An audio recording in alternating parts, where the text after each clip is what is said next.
रखमा, तुझ्या नळातून केवढं धो धो पाणी येतंय आणि माझ्या नळातून बघ कशी करंगळीगत धार लागली. अगं आपलं तरी बरं हाय शेवंता, पण वरल्या आळीत गेल्या 15 दिवसापासून पाणीच नाही बघ. लय वनवन करावी लागते ग त्यांना. अगं काय करतील बिचारे, तालुक्याला जाऊन तक्रार करून ह्याला पाटे मारून दमले, पण दखल मात्र कोणी बी घेईना. पाणी म्हणजे जीवन, पण मग अशा तक्रारी संबंधी तुम्हाला आता चिंता करण्याची गरजच नाही. उठा, जागे व्हा. पाणी पुरवठ्याविषयी कोणतीही तक्रार आजच नोंदवा. पण तक्रार करणार कुठं?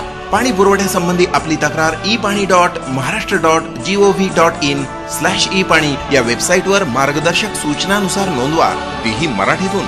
तक्रार नोंदवल्यावर एक संदेश येईल तुमच्या मोबाईलवर आणि हाच संदेश धडकेल कार्यकारी अभियंता जिल्हा परिषद यांच्याही मोबाईलवर. सचिव पातळीवरही याची दखल घेतली जाईल. मग तक्रार निवारण होईल झटपट.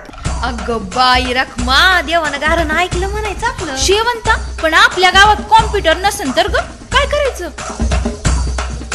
तर तालुक्याला जाऊन इंटरनेटच्या ठिकाणी त्यांच्या मदतीनं तक्रार नोंदवायची. लक्षात ठेवा वेबसाईट epani.maharashtra.gov.in/eपाणी. पाणी पुरवठा आणि स्वच्छता विभाग, महाराष्ट्र शासन.